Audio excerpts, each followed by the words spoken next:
वैसे तो हर हाउसवाइफ बहुत ही सावधानी से अपने घर का हर एक काम करती है, लेकिन कभी कभार अगर हमसे कोई चूक हो जाती है तो इसका खामियाजा हमारे पूरे परिवार को भुगतना पड़ता है और उसके स्वास्थ्य पर भी उतना ही असर पड़ता है।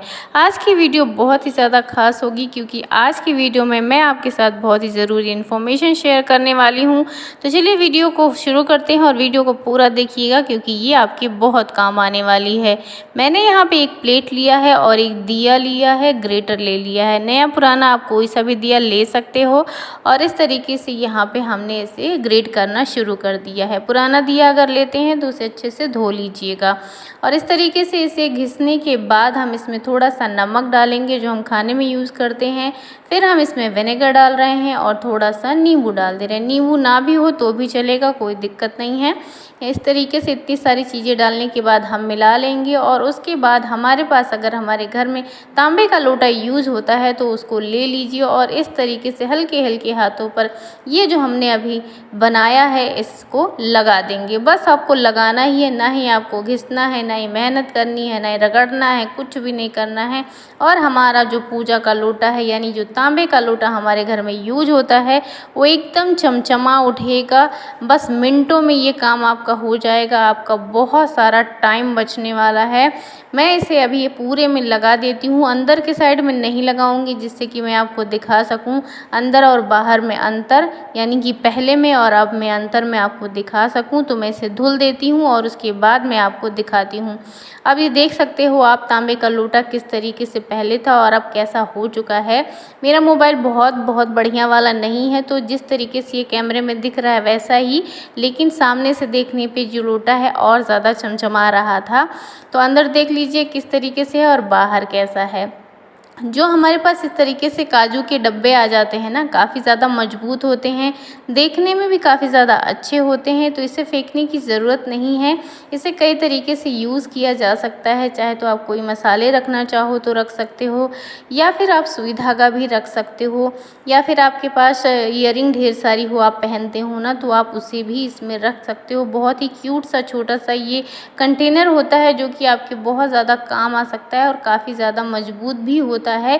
लेकिन मेरे पास तो इन सब चीज़ों के डब्बे पहले से थे तो मैंने इसमें बलून सारे रख दिए हैं। जब भी मेरा बेटा मांगेगा तो मैं इसमें से एक खोल कर निकाल कर दे दूंगी, बाकी सुरक्षित ही ऐसा रखा रहेगा और काफ़ी ज़्यादा देखने में भी अच्छा लग रहा है। तो आप भी अगर आपके पास इस तरीके के डब्बे पड़े हो ना तो उसे ज़रूर यूज कीजिएगा और वीडियो पसंद आ रहा होगा तो लाइक ज़रूर कीजिएगा। अब हम नए घर में शिफ्ट हुए हैं, मैंने आपको पहले की वीडियो में बताया भी है। और यहाँ पर जो हमारा सिंक है ना, कहने को तो दो है लेकिन दोनों में ही इस तरीके से अंदर से महीन वाली जाली नहीं लगी है, जिसकी वजह से कीड़े वगैरह भी ऊपर की तरफ आने का डर रहता है।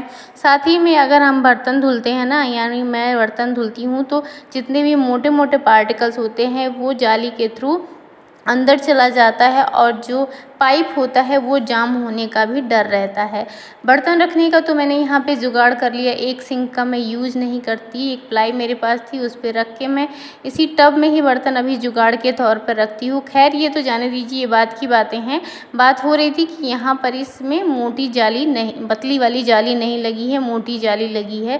तो मेरे हस्बैंड इस टाइप की एक छन्नी खरीद कर ले आए और बोले कि इसको लगा लो और अभी के लिए काम चल सकता है। लेकिन जब मैंने इसको लगा के देखा तो ये काफ़ी ज़्यादा छोटी है और ये बिल्कुल भी यूज़ के लायक नहीं है। तो मैंने सोचा इसे हम किचन में यूज़ कर लेंगे। और मेरे पास पुरानी एक छन्नी बहुत पहले से पड़ी हुई थी और ये टूट चुकी है, मैं यूज़ नहीं करती थी। मुझे अचानक से याद आया कि इसका यूज किया जा सकता है टेम्परेरी तौर पर।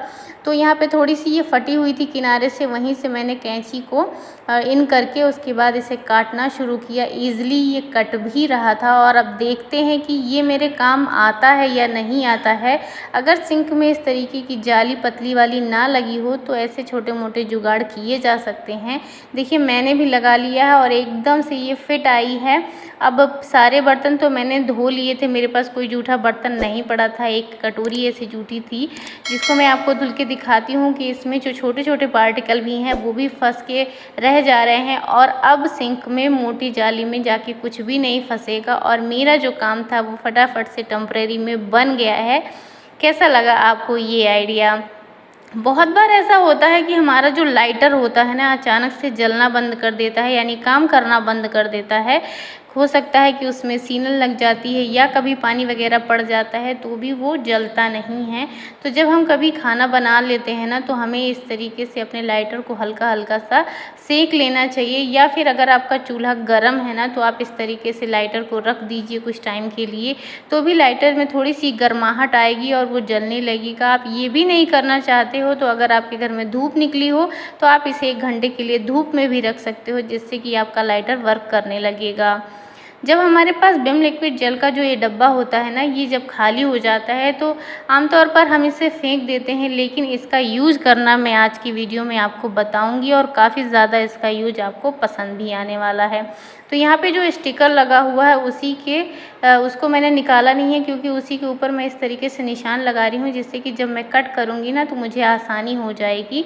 चाहो तो आप लोग अगर स्टिकर निकाल के किसी ढक्कन वगैरह की सहायता से भी राउंड शेप इसमें दे सकते हो, लेकिन मैंने ऐसे अंदाजे से ही इसको लगाया है। और उसके बाद इस शेप को मैं, जैसे कि मैंने शेप बनाया है ना उसी शेप में इसे मैं काट लेती हूँ, और काट के मैं आपको दिखाती हूँ कि अब ये किस तरीके से दिखने वाला है। तो यहाँ पे मैंने प्रॉपर तरीके से इसको कट कर लिया है और कुछ इस तरीके से ये दिखने लगा है, और एक कट हमें अभी बाकी है इसमें लगाना, तो उसके लिए भी हमें इस पर निशान लगाना पड़ेगा। जब हम निशान लगाएंगे ना तो हमारी जो कटिंग होती है वो प्रॉपर होती है, इधर उधर नहीं कटता है।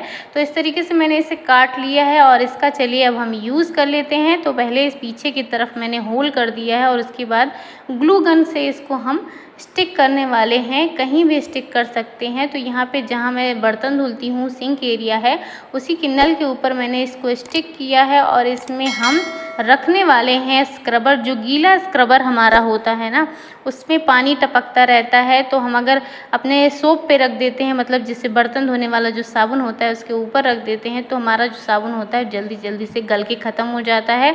तो हम इस तरीके से इसके लिए स्क्रबर के लिए एक होल्डर बना सकते हैं। दोनों तरफ का यूज हम कर सकते हैं। एक जो हमने कट किया था नीचे का साइड, उसमें हम साबुन और ब्रश वगैरह रख सकते हैं, और जो ऊपर का साइड था जिस तरफ ढक्कन लगा हुआ था ना, उस ढक्कन को निकाल कर उसमें स्क्रबर रख सकते हैं। मतलब जैसे भी आप यूज़ करना चाहो दोनों ही आपके बहुत काम आ सकता है। अगर आपका किचन भी इस तरीके से ओपन है ना तो आपको भी बहुत सारी दिक्कतों का सामना करना पड़ता होगा। अक्सर हमने देखा है कि हमारे सिंक एरिया से कॉकरोच ऊपर की तरफ आ जाते हैं, हम खाना बाहर ही रखते हैं, बर्तन वगैरह भी हमारे ऊपर ऊपर स्लैब पे रहते हैं, कुकर हो गया, दूध हो गया, खाना बनाते हैं, सारी चीज़ें हम अपना किचन में ही रखते हैं। ऐसे में हमें डर लगता है कि कहीं छिपकली ना आ जाए, कहीं कॉकरोच ना आ जाए, तो हमारे खाने पीने की चीज़ों में कहीं वो मुँह मार के ना चली जाए। डब्बे हम ऊपर ऊपर ही रखते हैं, क्योंकि हमारे पास और कोई रास्ता नहीं होता और कोई जगह नहीं होता। अगर आप कुकर को इस तरीके से ओपन रखते हैं तो मत रखिएगा, उसे कुकर का ढक्कन लगा के रखिए। इस तरीके से स्पून होल्डर वगैरह भी हम अपने किचन में ओपन ही रखते हैं। हमारे पास बर्तन का स्टैंड होता है वो भी ओपन ही होता है। ऐसे में कहीं से भी छिपकली वगैरह आ सकता है और किसी भी बर्तन पर रेंग कर जा सकता है, जो कि काफ़ी जहरीली होती है, काफ़ी ज़्यादा खतरनाक होती है, और ये सब चीज़ें हमारे स्वास्थ्य के लिए बहुत ही ज़्यादा हानिकारक होता है। तो आज ही संभल जाइए, मैं आपको इसका इलाज बताने वाली हूँ जो कि मैं यूज़ करती हूँ और आपको काफ़ी ज़्यादा फ़ायदा भी इससे होगा। आप ले लीजिए 4-6 कपूर की गोलियाँ और उसके बाद एक स्प्रे बॉटल ले लेना है। हम इसके लिए काला हिट का भी यूज़ कर सकते हैं, लेकिन जब से पता चला है कि काला हिट में केरोसिन होता है तब से उससे बिल्कुल भी किचन एरिया में कहीं भी स्प्रे करने लायक नहीं होता है, जिससे कि आग लगने का खतरा रहता है। तो बिल्कुल भी उसे यूज़ नहीं करना चाहिए। ऐसी चीज़ों का यूज़ करना चाहिए जिससे हमारे स्वास्थ्य को तो कोई हानि ना पहुँचे, लेकिन कॉकरोच, छिपकली, चूहे वगैरह भी हमारे घर और किचन में मंडराए ना। तो हमने कपूर का पाउडर बना के डाल दिया और उसके बाद आधा ग्लास नॉर्मल पानी डाला है। फिर इसके बाद मैंने यहाँ पे विनेगर डाल दिया है। इन सबको डालने के बाद मैं स्प्रे बोतल का ढक्कन लगा देती हूँ और उसके बाद इसे अच्छे से शेक कर लेंगे। अब उन सारी जगहों पर जहाँ भी आपको लगता है कि जिस जगह से भी छिपकली आ सकती है, उस सब जगहों पे आपको इस तरीके से स्प्रे करना है, जिससे कि इसकी स्ट्रॉन्ग स्मेल से छिपकली वगैरह बिल्कुल भी किचन में नहीं आएगी। गैस के नीचे कर देना है, हर एक कोने कोने में कर देना है आपको ये स्प्रे।